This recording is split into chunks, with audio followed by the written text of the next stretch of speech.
wonderful to meet you. Thank you for taking a minute out today. I appreciate it. Oh, thanks for having me. It's great to be here. Yeah, you bet. So before we get into your good work, I want to know, we're in that 5-year anniversary zone right now of this pandemic beginning. It's weird to see March 14th. So how did you get through that time period, and how did it affect the way that you do work and live life today? That's a great question. So, I mean, the thing is, during the pandemic, I was working on my PhD. Yeah. So I ended up moving to Germany because my husband is in the military or was in the military. He's retired since then.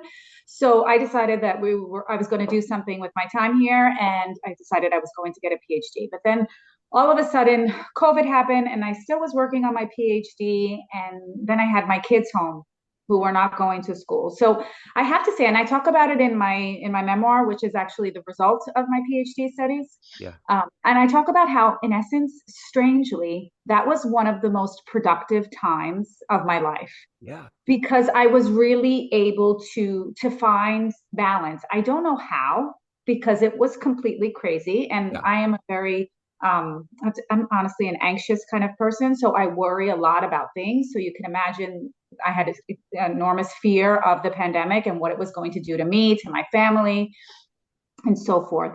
But strangely, I was able to find this balance, meaning that, like, I kind of started because my work is about podcasts. So basically, I've listened to a lot of podcasts, and in essence, listening to all of these podcasts told me that I kind of needed to organize my days as if I was in, like, what was a podcast about organizing your day as if you're in space, Yeah. okay, as if you're an astronaut.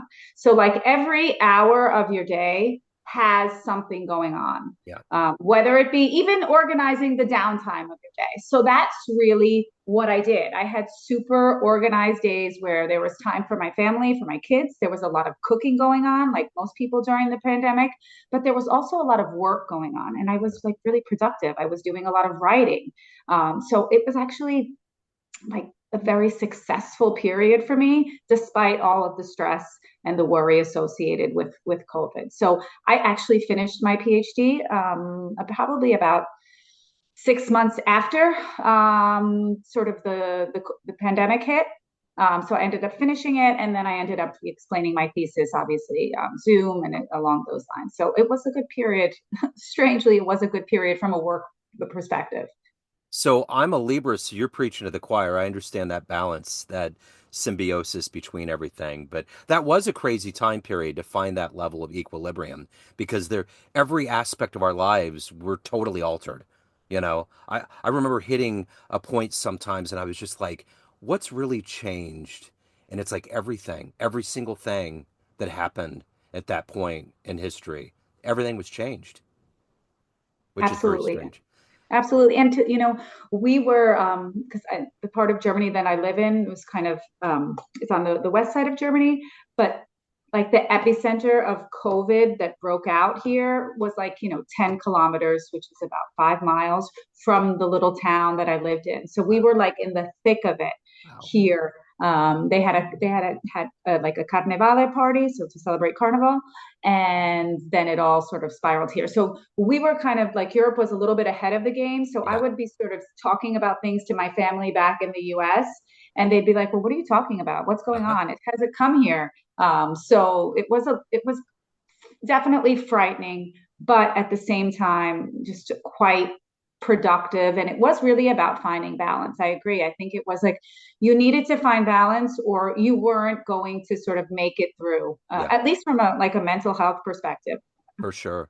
Yeah. So let's get to the heart and soul of what you do on a daily basis. I'm going to put you in front of a bunch of kids. It's career day. They're fifth graders. And one of the kids in the back of the room is curious and is like, hey, what do you do for a living? How do you answer him? Okay, so I tell them that I'm a writer, Okay. and that my basically I love using words to tell stories. I spent the beginning of my career as a reporter, so I did that. I worked for various news organizations. I spent time in Rome working for the Wall Street Journal, and then I moved on to other things. But the big thing for me is that I wrote a memoir that was published in August of 2024 by Cambria Books, which is located in Wales in the UK. That's where my publisher is, and that I'm basically this memoir is about me. and how my podcast listening, in essence, how this sort of new media form has sort of like, become the sort of let me think about the right way to say that. I'm messing up, but you're going to fix that. Hopefully, I don't know, but how this new media form has kind of become this go-to platform for me to have this good voice in my ear. Not a great explanation. No, no, no, no. Sorry. No, no, it was totally fine. And I'm curious, it's interesting.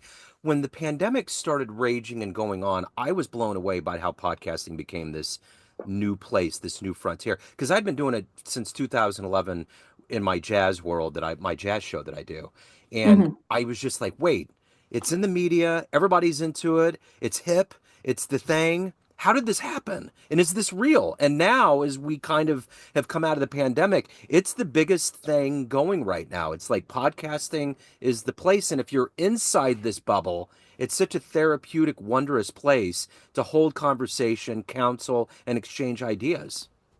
Exactly. I mean, for me, like what happened was I ended up when I moved from Italy to Germany, and I was working on this PhD project. But I noticed that like it was very hard because I was like in my late 30s at the time, and it was very difficult for me to sort of make friends and to socialize because I kind of know who I am and I know my limits per se. So I found that like I was really missing like those voices, those people. So I turned to podcasts, and there is where I found those voices that would tell me, hey, what you're feeling is actually really good. Or because I'm really interested in news and politics, well, I could, just quickly listen to an episode about things that were interesting to me, maybe like student loan debt or what was going on with the Democratic or Republican Party. So for me, they kind of became this sort of life buoy because they were just this sort of, I needed a voice in my ear that was familiar, that I could relate to. And I wasn't getting that from my German, say, community. And that's where sort of podcasts started to fill the gaps for me. So if I needed information about stuff, instead of like searching on Google, I kind of just was like, oh, let me find a podcast that could help me. Or if I needed to learn what the latest trend was in, say, shoes, then I could listen to a podcast about pop culture or something along those lines. So I really, for me, they became these familiar voices in my ear. And it was really, really important because in the beginning of my time in Germany, I felt really isolated and Yeah. alone. And they became sort of this sort of source of information. But there are studies out there that like people who listen to podcasts actually really relate to the hosts. That Yeah. I mean, we kind of think that those hosts are like our friends because we know their voices, we know what they're going to say, we know usually their perspective on issues. So there is this idea that like, oh, this person's they're like a friend. I might not have met them, I may not have ever interacted with them in physical person, but I know their voice. I know how they feel about stuff. So there is that kind of interesting relationship between podcast hosts and their listeners, and I really I delved into that. I felt that kind of relationship, and I still do feel that relationship with the podcast that I listen to on a regular basis. I know what Michael Barbaro at the New York Times, how he feels about things. And I know that, if I'm listening to Cautionary Tales with Tim Hartford, like I know like what kind of perspective he's going to give me on his story. So it's great in that way. So, what was the first podcast you got hooked on? The first podcast I got hooked on, I would say, was Serial. I think a lot of us have got hooked on Serial, Yeah. which was basically about the murder of this 16-year-old girl. I don't know if you know that I podcast. do. Yes. Okay. Because it made a lot of waves. Didn't someone get released or it made the news? Exactly. Yeah. Yeah, he Yeah. actually got released. I'm not Syed if I'm saying his name correctly. Yeah, he ended up getting released, but Uh-huh. it was the podcast that actually drew attention to his case that later got the case.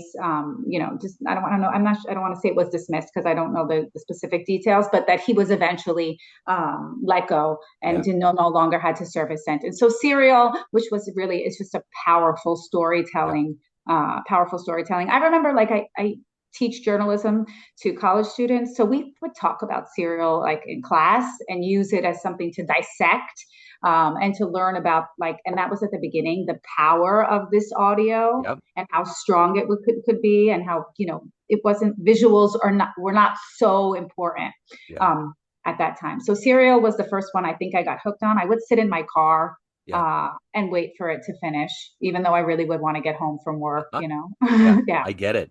I totally get it. Have Who was your journalistic hero? Who did you emulate in this path of journalism? Let's see. I mean, I love journalism, and I say that there's a lot of reporters and writers that admire, and I think their work is great. I mean, everyone. I have to say, like, I think Christina Amanpour from CNN Yeah. is fantastic. Yeah. Just a courageous, journalist who sort of tells the story as it is. Has been in sort of war zones, gives us perspective. So I really like her. Yeah. But I also like a lot of print journalists and old school nerdy journalists. So, I mean, she's one of my favorites, I would say. Yeah. So, if you as a journalist could interview one person on the planet right now you find fascinating, who would it be? Wow, that's a great question. Okay. Who would it be? Who would I want to interview? Wow. Let's see.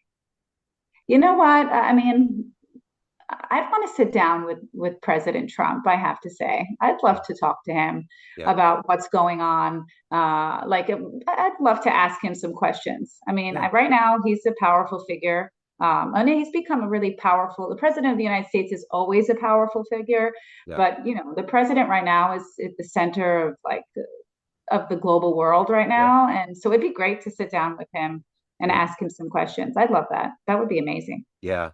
So let me ask you this. What motivates you every day to get up to do the work that you do? What is the motivator to do your work and to also cultivate your soul? What is that every day for you?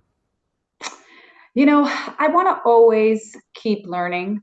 Okay. I don't think like I think there's a, like, it just makes me feel young to think that there is more, and to know, not just to think that there's so much more that I could learn. So that's really what motivates me in the morning. But there's something else, like, when you do journalism, when you write stories, when you talk to people, you learn things. Oh yeah. So it's not stagnant. It's actually, very dynamic. So there is just this idea that, like, what am I going to learn about today, or Yeah. what is going to like influence me? So in my daily work, in my writing work, in my work at the university, all of that, like, there is just a learning process, and there's always something that I'm learning from, who I'm speaking to, and a story that I'm writing. And it just changes every day. So some days may be a little bit less boring, but there's always something. So I think that's what really motivates me in the morning, Yeah. to keep going. So yeah, I worked with a guy years ago in technology that told me that when he goes into his job and he knows it and there's nowhere that he can advance and learn more, he's going to get out. And I think about that with journalism and podcasting. There is an infinite universe of stars flying at your windshield every day. Absolutely. Yeah, Yeah. there's just so much. There's Yeah. so much we can learn, we can build upon, and also, like, you know, there's also some influence there. Yeah. There's a lot, something that you might say, someone will take and be like, well, maybe I can do something with that. Or, That's it. and your podcast in particular, interviewing people that are doing something special or unique, like, will definitely, I'm sure, motivates other listeners to be Yeah. like, hey, I can do that. Yeah. Or maybe I should try to do that. Yeah. For sure. So let me Mhm. ask you this. Let's say you walk into a room and all of the people that you've known in a business sense or in your educational journey, they're sitting in the room and you swim through that crowd of people. You go up to a podium and you get to tell them one fun thing about you, one thing that would humanize who you are, fun story. What are you going to tell them? Okay, I'm going to tell them that I am a mess, okay? Because I have a little bit of a mess. I come across as very together, meaning, my hair is always done. I always put up a good front, but inside I'm basically dying. Okay. So Yeah. what I mean by that is I worry about a lot of things. Yeah. And I'm also not like the best in social settings. So I just don't do good. Like I usually like to like hide in the room. I'm not the person who's mingling with people. Sure. So basically I'll go out to dinner with my husband and say his colleagues or friends. And what happens is I start to get this like itchy nose thing Yeah. and I start scratching my nose and I don't know why. And then I stop talking. So underneath the table, then my husband is like, pushing on my knee, like, stop itching your nose, Yeah. say something, because now it's getting really awkward. Yeah. Okay. Yeah. So, that's me in a nutshell. Like, I Yeah. don't do great in social settings, but like, I am like, I'm nice. I just like, sometimes it's awkward for me. But if I have Yeah. to do my job, then I am just, motivated, confident. But when it's just like to talk about Rosa Maria and, her as a person per se, not work or, her career or things like that, then I kind of, go into my shell and I get an itchy nose and I go all awkward and my I get it. husband wants to kill me. Yeah. I totally get it. So, of all of these things, these adventures that you've been on, and this evolution in your life, at this point right now, what are you ultimately the proudest of? I'm ultimately the proudest of my memoir. Okay. Yeah. It took me about 6 years to do part time before COVID, during COVID. And it really is the sort of, the dedication on my part and drive. Like a PhD is not an easy feat. Like it takes like forever, Yeah. and there's a constant back and forth with your university tutors. So it was a very grueling, exhausting process for me. I have to say, at one point, I was like, I cannot do this. Like, I Yeah. can maybe I'll just write stories and get them published and go back to being a reporter at a news organization, because that would be easier. Because usually with the story, like, there's a beginning, a middle, and an end, and it's usually pretty quick. We're in a 24-hour news cycle, so like, the stories come and go pretty quickly. So they, one project finishes, the next one begins, but there's an end.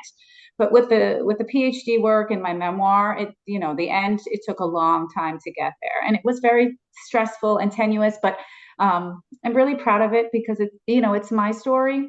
Yeah. It's the story that I wanted to tell, and it's a confessional memoir. So it basically, I reveal a lot of things about myself that are not always so flattering, but it's also quite humanistic.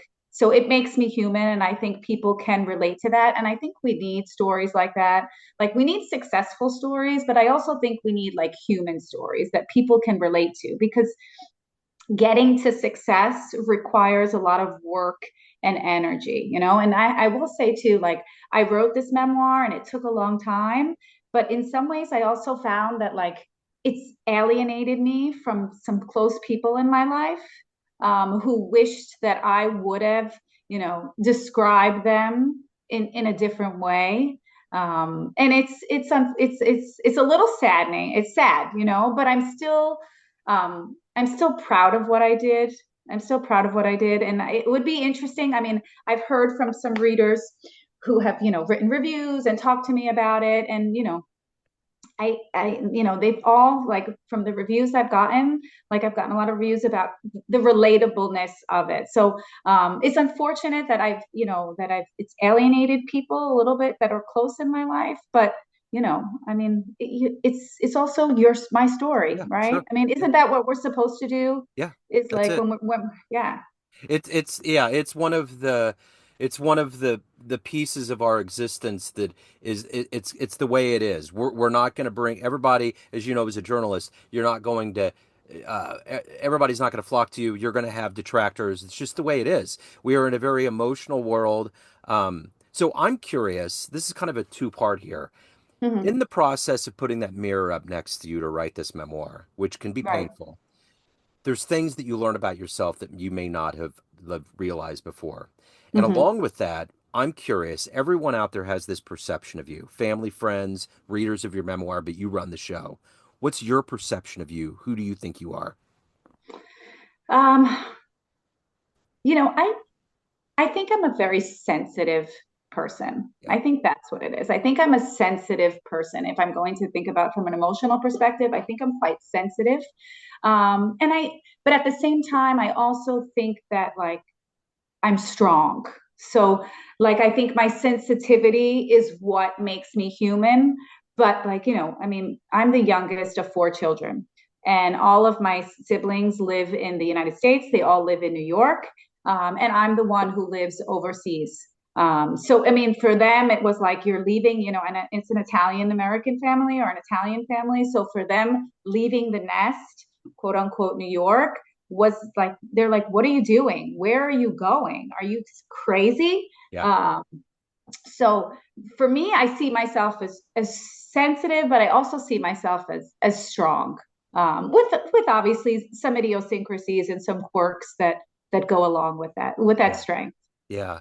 So if anybody wants to pick up a copy of the memoir, they want to reach out, they have any questions, how do they do that?